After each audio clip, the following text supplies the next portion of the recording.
Hello students, आइए बच्चों, आज एक रेडियो ट्रांसमीटर का एक नया टॉपिक शुरू करते हैं जिसका नाम है सुपर हेट्रोडाइन रेडियो रिसीवर।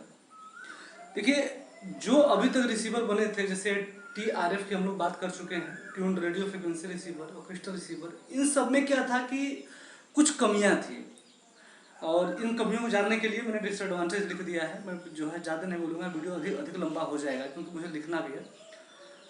तो जो समस्या उसमें थी जो है, उस समस्या को दूर करने के लिए सुपर हेट्रोडाइन रेडियो रिसीवर का इस्तेमाल किया जाता है और आज भी बहुत ज़्यादा चर्चा और प्रयोग में रहता है ये receiver.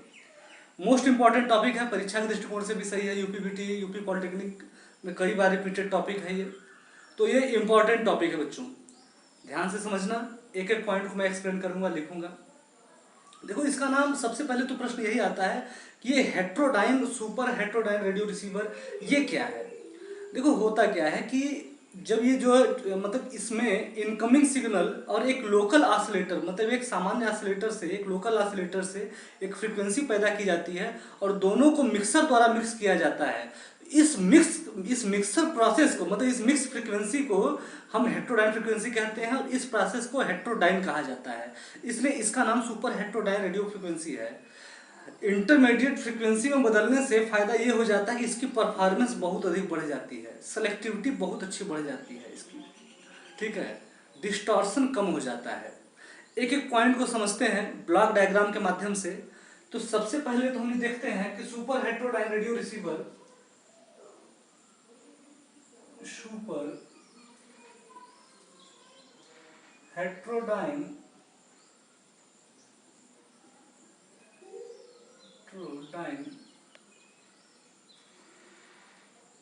Super heterodyne radio receiver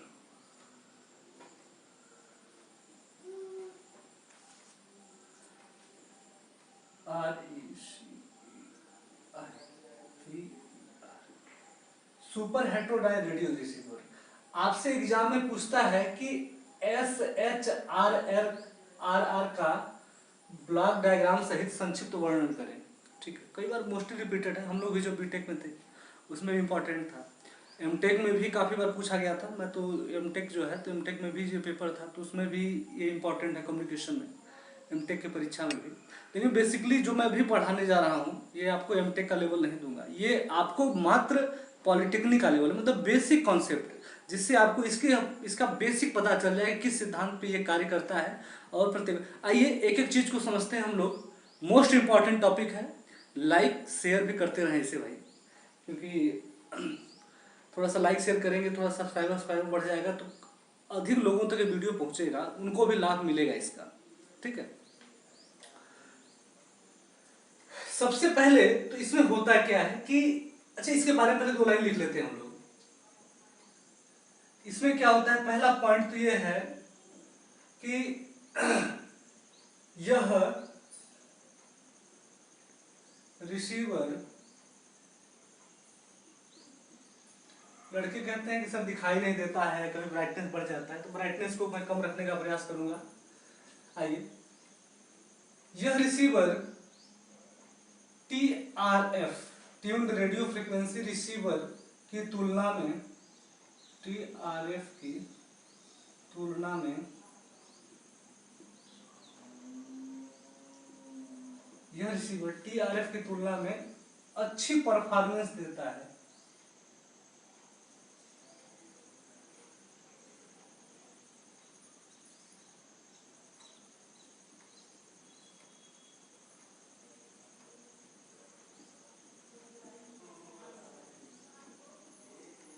देखिए, कुछ लोग हमसे कह रहे थे कि सर आप हिंदी लिखते हैं क्या, डिप्लोमा वाले मतलब इतने कमज़ोर थोड़ी हैं। लेकिन विद्यार्थियों, बच्चों, एक चीज़ जान लो कि 5 साल 6 साल का अनुभव है पढ़ाने का इलेक्ट्रॉनिक्स, और बच्चों के बहुत ही करीब में रहता हूँ, मैं एक एक चीज़ों को जानता हूँ। देखिए, एक टीचर जो होता है वो ऐसा नहीं कि केवल जो है जो पढ़ने में ठीक ठाक बच्चे उन्हीं को पढ़ाएं, हमें तो सबको पास करवाना है, सबको डिग्री दिलवाना है और सबका कॉन्सेप्ट क्लियर करना है। कभी कभी होता है कि आदमी बोल रहा है, मुंह से बोल कुछ और रहा है, लिख और जो है वो चीज़ें कुछ और है। इसमें क्या होता है कि आपकी जो है मतलब ये है कि इसमें एरर होने के चांस कम रहते हैं। ठीक है, लड़के अगर तो स्पीड भी बढ़ा लेते हैं, बढ़ा बढ़ा के अपना देख लेते हैं, उसमें यूट्यूब में ऑप्शन आता है। तो कहने का मतलब ये है कि आप आराम से जो है चीज़ों को पढ़ें और लिखें। देखिए इन चीज़ों को चूँकि हम लोग जो पढ़े हैं वो इंग्लिश अंग्रेजी भाषा में पढ़े हैं, बीटेक में भी अंग्रेजी भाषा थी, एमटेक में भी अंग्रेजी भाषा थी। ठीक है, तो चीज़ें तो हम लोग पढ़े हैं अंग्रेजी में, लेकिन चूँकि यूपी पॉलिटेक्निक जो है या मोस्टली स्टेट पॉलिटेक्निक जितने भी हैं सबका पाठ्यक्रम हिंदी रखा गया है। और हिंदी आप लोग जानते हैं कि बहुत ही समृद्ध और बहुत ही वैज्ञानिक भाषा है। ठीक है ना, तो इसके सम्मान को बढ़ाने के लिए और बच्चों को लाभ हो इसके लिए आप लोग भी हिंदी का अधिक से अधिक प्रयोग किया करिए। और एक दिमाग में लोगों के भ्रम बनता जा रहा है कि लोग जो अंग्रेजी बोलने वाले लोग हैं बहुत ही जीनियस होते हैं, स्मार्ट होते हैं, ये एकदम मिथ्या है, झूठ है, एक भ्रम है। विश्व की सबसे रद्दी भाषा है क्योंकि इसमें वॉवेल और कॉन्सोनेंट स्वर व्यंजन दोनों मिला के केवल 26 लेटर है। लेकिन यदि अपने हिंदी की मैं बात करूं, हिंदी में मूलतः जो प्रकृति स्वर है जो आप लोग पढ़ते हैं वो 33 हैं, लेकिन यदि सारे जो है सॉरी जितने भी व्यंजन है वो 33 व्यंजन है, लेकिन यदि सारे व्यंजनों की बात कर दिया जाए तो लगभग 42 व्यंजन है और 11 स्वर है।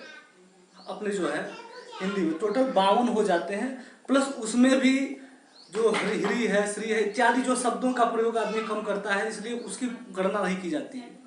ठीक है, कुछ विद्वान तो मानते हैं कि 84 लेटर है भी, आप अभी पढ़ेंगे तो उसमें कई सारे ऐसे शब्द हैं जो आप लोग देखे भी नहीं होंगे।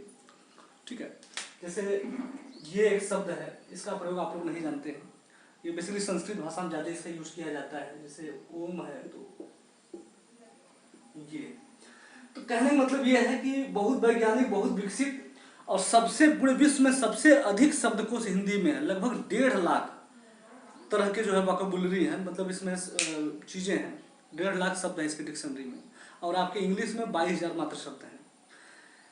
तो चलिए फिलहाल में ये हिंदी की क्लासरूम नहीं है, लेकिन आप लोग हिंदी को सम्मान दीजिए और हिंदी बोलने, इंग्लिश बोलने वाला, इंग्लिश लिखने वाला विद्वान नहीं होता, ये भ्रम अपने दिमाग से निकाल दीजिए। अच्छा, दूसरा क्या है कि परफॉर्मेंस अधिक है। दूसरा है SHRR super heterodyne radio receiver maximum, सबसे अधिक मैक्सिमम यूज में लाया जाता है, मतलब सबसे अधिक प्रयोग होने वाला ये आपका जो है रिसीवर है।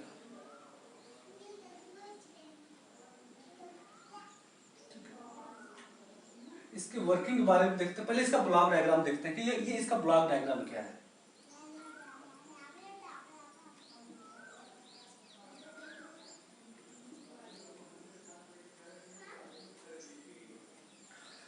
देखिए किसी भी सिग्नल को रिसीव करने के लिए सबसे प्राइमरी चीज है, बिना सोचे समझे एंटीना लगा दीजिए। सबसे पहले तो क्या लगा होगा बालक, एक एंटीना लगा होगा। एंटीना सिग्नल को ट्रांसमिट भी करता है और सिग्नल को रिसीव भी करता है। और रिसीव करने के बाद ऐसा ही नहीं कि रिसीव करता है, रिसीव करने के बाद इसके नीचे एम्पलीफायर लगा होता है, ये सिग्नल को बूस्ट भी करता है। ये जो रिसीव्ड सिग्नल है, रिसीव्ड सिग्नल जो होते हैं, जो इनकमिंग मतलब प्राप्त जिसको ये रिसीव करता है उसके पावर को भी बूस्ट करता है। ठीक है, आइए पहले इसका ब्लॉक डायग्राम बना लेते हैं, एक एक चीजों में फिर लिखते हैं। एंटीना है, एंटीना के बाद ब्राइटनेस ज्यादा तो नहीं है, तो ज्यादा कम तो नहीं है ब्राइटनेस।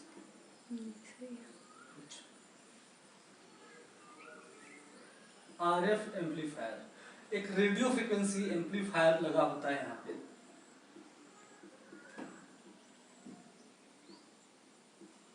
ठीक है, RF एम्पलीफायर के बाद यहाँ पे एक मिक्सर लगा होता है। मिक्सर नाम से ही पता है कहीं कहीं ये मिक्स कर रहा होगा किसको, इनकमिंग फ्रीक्वेंसी और लोकल फ्रीक्वेंसी को। एक एक ब्लॉक एक्सप्लेन मैं करूंगा, मैं बना लेता हूँ अभी ब्लॉक डायग्राम। इसका नाम डिटेक्टर भी है, यही बेसिक डिटेक्टर, इनकमिंग डिटेक्टर कहा जाता है बेसिकली इसे भी डिस्कस हुआ इसका। डिटेक्टर कहा जाता है। आइए इसके बाद, अच्छा यहाँ पे एक चीज और देखिए, यहाँ पे यही को लगा लीजिए, ये लोकल ऑसिलेटर है जिससे हम एक फ्रीक्वेंसी जनरेट करते हैं। लोकल ऑसिलेटर है जिससे हम एक फ्रीक्वेंसी जनरेट करते हैं। इस फ्रीक्वेंसी का नाम कुछ रख लेते हैं हम लोग, इस फ्रीक्वेंसी को F0 कह लीजिए। देखिए ये फ्रीक्वेंसी जो लोकल ऑसिलेटर जो हम फ्रीक्वेंसी जनरेट करते हैं, यहाँ पे मिक्सिंग मतलब मिक्स करने के लिए, हेट्रोडाइन प्रोसेस करने के लिए, मिक्सर स्टेज तो है, इस प्रोसेस को हेट्रोडाइन कहते हैं क्योंकि इसका नाम ही है सुपर हेट्रोडाइन रेडियो रिसीवर, इसको हम हेट्रोडाइन कहते हैं। इसकी फ्रीक्वेंसी और सदैव जो डिजायर फ्रीक्वेंसी है, इसे FDS कहा जाता है, इनकमिंग फ्रीक्वेंसी है, बेसिकली FDS कहा जाता है, डिजायर फ्रीक्वेंसी। इनकमिंग फ्रीक्वेंसी कहना उचित नहीं है क्योंकि हेट्रोडाइन हम लोग पढ़ रहे हैं, तो ये डिजायर फ्रीक्वेंसी है। यहाँ से RF एम्पलीफायर जो आता है, तो इसकी फ्रीक्वेंसी इससे सदैव ज्यादा रखते हैं हेट्रोडाइन प्रोसेस कंप्लीट करने के लिए, ठीक है। आगे अब यहां से हम लोगों का कौन सी फ्रीक्वेंसी जनरेट होती है, इंटरमीडिएट फ्रीक्वेंसी।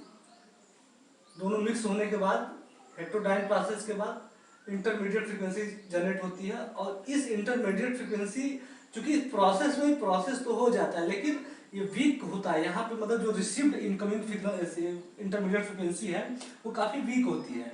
इसके लिए हम IF एम्पलीफायर लगाते हैं, इंटरमीडिएट फ्रीक्वेंसी एम्पलीफायर, जो आपके जो है इस इंटरमीडिएट फ्रीक्वेंसी को एम्पलीफाई करता है। उसके बाद ऐसे एरो बना लीजिए क्योंकि ये क्लियर होता रहे कि कहाँ सिग्नल आगे बढ़ रहा है, फिर कहाँ जाएगा भाई। अब तो हो गया, अब इसका डिमॉड्यूलेशन कर देते हैं।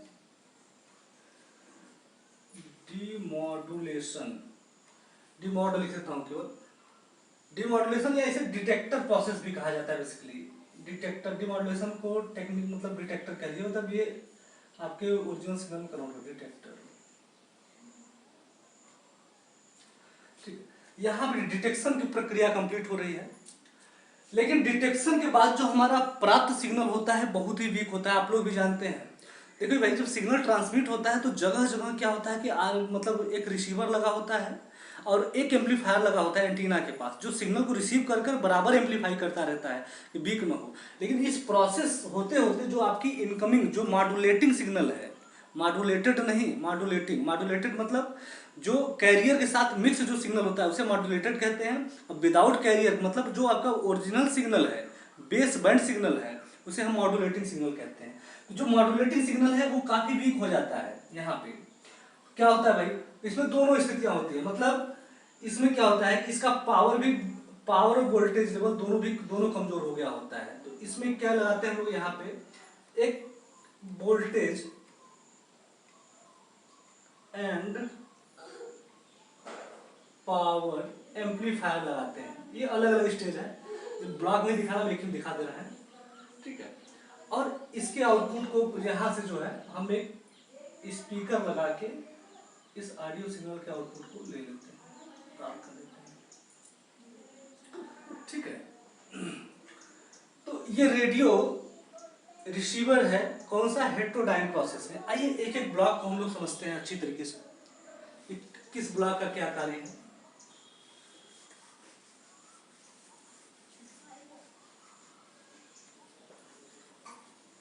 दिख रहा है ना, लाउड स्पीकर भाई, ज्यादा ब्राइटनेस नहीं आ रहा, ब्राइटनेस थोड़ा बढ़ा दो।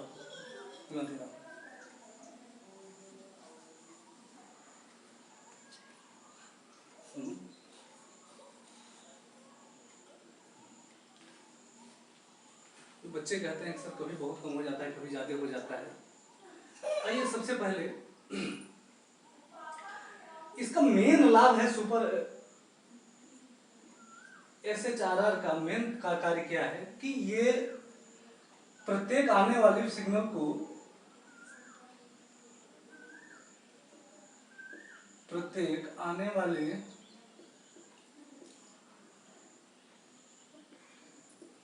RF को, रेडियो फ्रीक्वेंसी को एक IF में चेंज करता है, किसमें, इंटरमीडिएट फ्रीक्वेंसी में, ठीक है, में कन्वर्ट करता है। कन्वर्ट कर देता है। ठीक है, पहला तो ये है।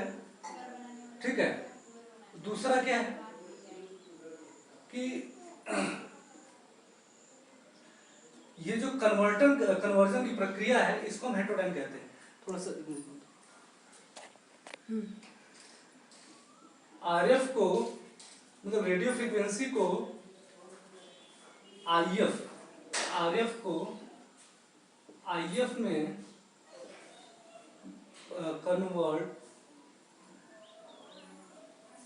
कन्वर्ट करने के लिए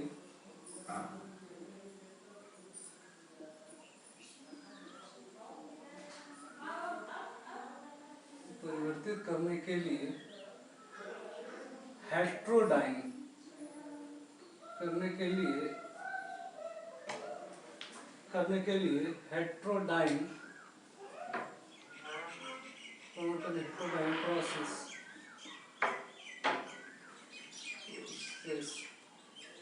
हेटेरोडाइन प्रोसेस, इसको मिक्सिंग कहते हैं बेसिकली। जो यहाँ मिक्सर स्टेज है, यहाँ मिक्स हो रहा है, दिख देते हैं यही पे आपके समझने के लिए।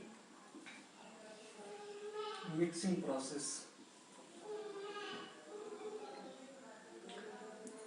प्रोसेस का प्रयोग किया जाता है।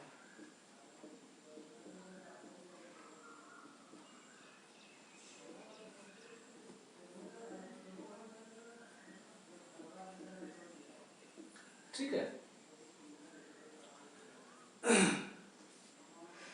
रिसीवर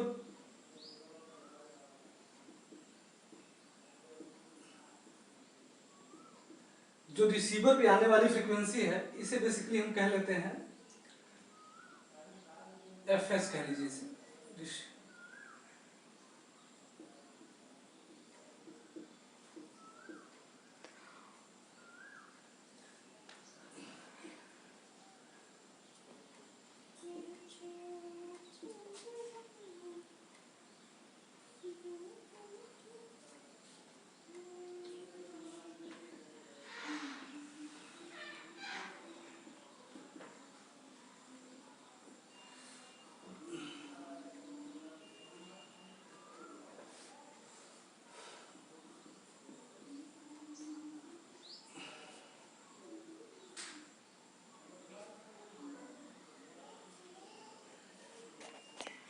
रिसीवर पर आने वाली फ्रीक्वेंसी एफएस था, लोकल ऑसिलेटर फ्रीक्वेंसी आने वाली एफएस या एफडीएस जो कहते हैं, डिजायर्ड फ्रीक्वेंसी। और एफ जीरो जो होता है ये मिक्सर द्वारा मिक्स किया जाता है। जीरो को मिक्सर द्वारा मिक्स किया जाता है।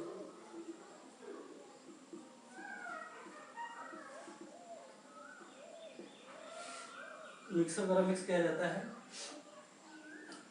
उसके बाद क्या है, देखिए मिक्सर द्वारा मिक्स हो गया। ठीक है, इस मिक्सिंग प्रोसेस क्या कहते हैं, हेटेरोडाइन प्रोसेस कहते हैं। और इसे इस मिक्सर को फर्स्ट डिटेक्टर भी कहा जाता है, क्योंकि सबसे पहले से अब सिग्नल प्रथम दृष्टया एंटीना के बाद कहाँ डिटेक्ट हो रहा है, यहाँ पे। इसे इट आल्सो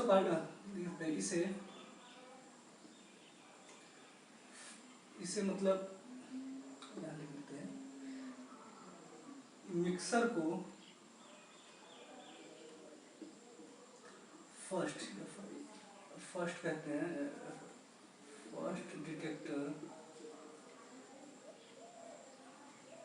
फर्स्ट डिटेक्टर भी कहा जाता है।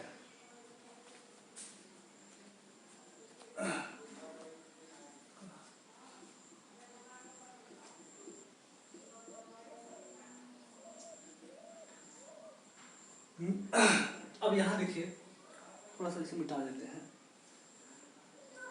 यही लिख देते हैं यहाँ ना।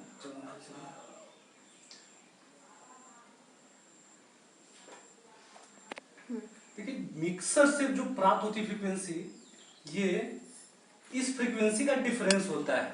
ठीक है, तो क्या होता है कि जो मिक्सर से प्राप्त फ्रीक्वेंसी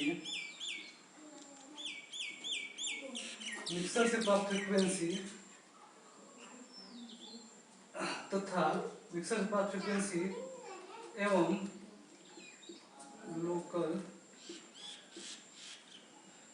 ऑसिलेटर से प्राप्त फ्रीक्वेंसी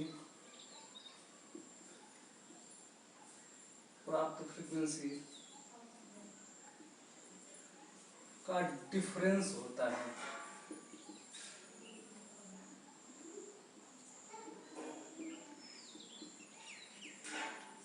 फ्रीक्वेंसी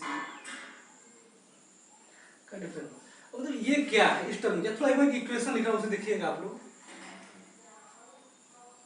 F0 देखिए, तो ये इसका मतलब ये है कि जो F0 है मतलब लोकल ऑसिलेटर से प्राप्त फ्रीक्वेंसी जो है वो FDS प्लस ये इंटरमीडिएट फ्रीक्वेंसी दोनों के मतलब इनके योग के बराबर होता है। ठीक है, तो यदि मैं इसकी बात करूं इंटरमीडिएट फ्रीक्वेंसी Fi की बात करूं तो Fi बराबर क्या हो जाएगा, F0 minus FDS।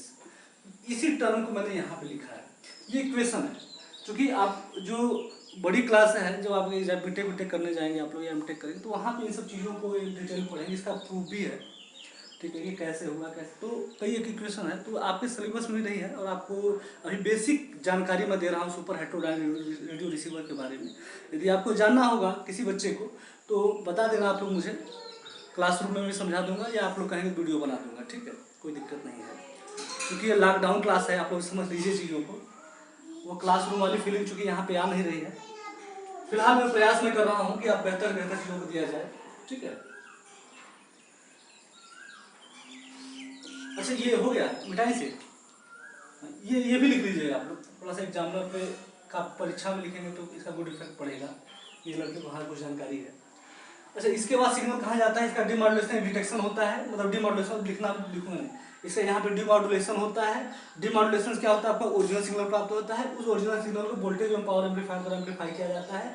Loud speaker एक ट्रांसड्यूसर होता है, ये क्या करता है कि इनकमिंग सिग्नल जो यहाँ से हमारा सिग्नल होता है वो ऑडियो सिग्नल होता है, इस ऑडियो सिग्नल को वॉइस सिग्नल में कन्वर्ट करता है। ये स्पीकर कैसे चेंज करता है ऑडियो सिग्नल वॉइस सिग्नल को, जब मैं ऑडियो एंड वीडियो इंजीनियरिंग पढ़ाऊंगा आप लोगों को जो 3rd ईयर में है डिप्लोमा इलेक्ट्रॉनिक्स के, तो उसमें मैं बताऊंगा कि लाउड स्पीकर कैसे कार्य करता है, कैमरा कैसे आपको एक विद्युत सिग्नल बदल देता है, भाई इमेज को ही तो एक विद्युत सिग्नल बदलता है, कैसे माइक्रोफोन जो माइक है आपके आवाज को इलेक्ट्रिकल सिग्नल में बदलता है।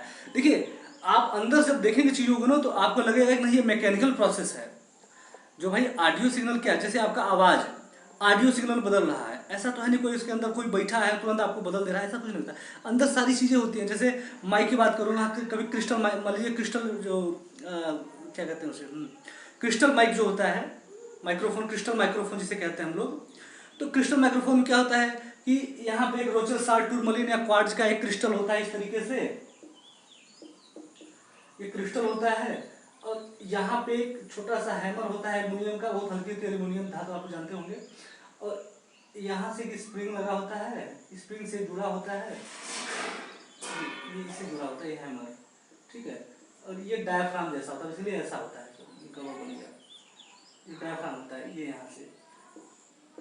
यहाँ से आदमी बोलता है, और ये क्या करता है कि उसके आवाज की प्रेशर, जैसे ऐसे माइक देखते हैं मुंह के पास लगा बोलते हैं, उसके आवाज की प्रेशर से ये आके इस पे प्रेशर अप्लाई करता है, धक्का मारता है इसको, इस क्रिस्टल को। आप जानते हैं कि रोचन साल्ट टूरमलिन जो ये सब क्रिस्टल होते हैं, इनका ये करते क्या है कि यदि इनके विपरीत सतह पे आप यदि आप वोल्टेज अप्लाई करते हैं, प्रेशर अप्लाई करते हैं, तो इनके अपोजिट फेज क्या होता है, वोल्टेज जनरेट होता है, एक ईएमएफ जनरेट होता है, वोल्टेज। ठीक है, मान लीजिए आपने तेज बोला, तेज से धक्का लगाया तो यहाँ तेज से वोल्टेज पैदा होगा, ये रोचन साल्ट टूरमलिन ये प्रोसेस ही है। तो इसके बाद या जो आपकी आवाज के समानुपाती वोल्टेज होगा, तो ये जो वोल्टेज प्राप्त हुआ इस तरीके से, ये क्या है, ये आपका जो है एक विद्युत सिग्नल है, जो कैसे प्राप्त हुआ, इस आपके आवाज के प्रेशर, भाई आवाज क्या है, कभी आदमी धीरे बोल रहा है, कभी एक तेज बोल रहा है, तो एक लॉन्गिट्यूडनल वेव है जो हवा को एक माध्यम बना के ट्रेवल करता है और आपके कान के पर्दे भी स्ट्राइक करता है। ठीक है, आवाज, हमारी आवाज कैसे सुन रहे हैं, हमारी आवाज आपके कान के पर्दे भी स्ट्राइक कर रही है। कान के पर्दे में क्या होता है कि ईयर ड्रम होते हैं, 3 हड्डियां होती हैं, माइलियस इनकस स्टेप्स, वो हड्डियां क्या करती हैं, आपस में वाइब्रेट होती हैं।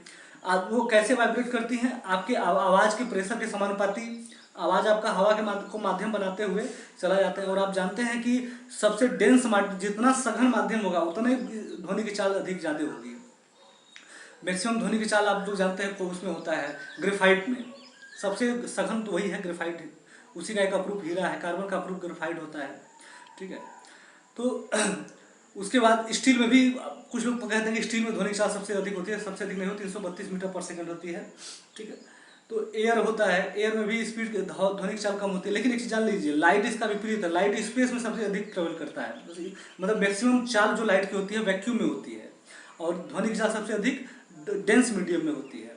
तो आपके कान के पर्दे में स्ट्राइक करता है, कान के पर्दे वाइब्रेशन होता है, जो नर्वस सिस्टम से होता है वह सेरेब्रम में जाता है, सेरेब्रम में जो है वो एक ध्वनि सिग्नल बदलता है जिससे आपको कमांड मिलता है। सारा एक प्रोसेस है, हम लोग भी एक मशीन है। हड्डी क्या है? एक मैकेनिकल प्रोसेस है। आप लोग कभी ध्यान से अपने बॉडी को देखेंगे, आपको एक जीता जाता है, आप लोग मशीन है, ठीक है। क्योंकि हम जो मशीन बनाए हैं रोबोट, उसमें कुछ चीज़ें नहीं हैं भाई, हम उसमें फीलिंग नहीं डाल पाए, वो अन्य कार्य नहीं कर सकता जो मनुष्य करता है। लेकिन मनुष्य का प्रथम चरण आप कह सकते हैं, यही प्रथम चरण एक समय जब मनुष्य का ज्ञान का लेवल बढ़ेगा तो वो भी इसी तरीके से जो है आदमी जैसा रोबोट बनाना शुरू कर देगा। हालांकि अभी सोफिया एक बना है, एक रोबोट बनी है जो आपके भाव को समझ सकती है, आपके एक्सप्रेशन को समझती है, बात करती है, आपके प्रश्न का उत्तर भी देती है, ठीक है। वो भी एडवांस रोबोट है लेकिन वो आदमी नहीं है, ठीक है। मनुष्य आदमी बना नहीं सकता, क्योंकि देखिए मनुष्य आदमी कब बनाएगा? जब रोटी को पेर के खून बनाने की प्रक्रिया वो जान जाएगा। भाई मनुष्य क्या करता है? अनाज खाता है, अनाज से उसके अंदर खून बनता है। जब ये प्रोसेस मनुष्य मशीन द्वारा करवा देगा, उसी समय मनुष्य भी मनुष्य को बना सकता है। कुछ लोग कहते हैं कि क्लोन भी मतलब बन गया है। हाँ, ये तो सही अच्छी मतलब ये न्यूज़ है, सही न्यूज़ है, और करीब 10-15 साल पहले ये इन्वेंट हो गया है, लेकिन ये पूर्णतया प्रतिबंधित है पूरे विश्व में। यूनाइटेड नेशन ने प्रतिबंधित कर रखा है। अपने देश में भी क्लोन बने थे, लेकिन एक दिक्कत हो गई कि एक बकरी पे इसका एक्सपेरिमेंट किया गया था। तो बकरी जो थी वो मतलब उसको जो है मतलब जो बकरी थी, बकरी को एक क्लोन तैयार किया गया।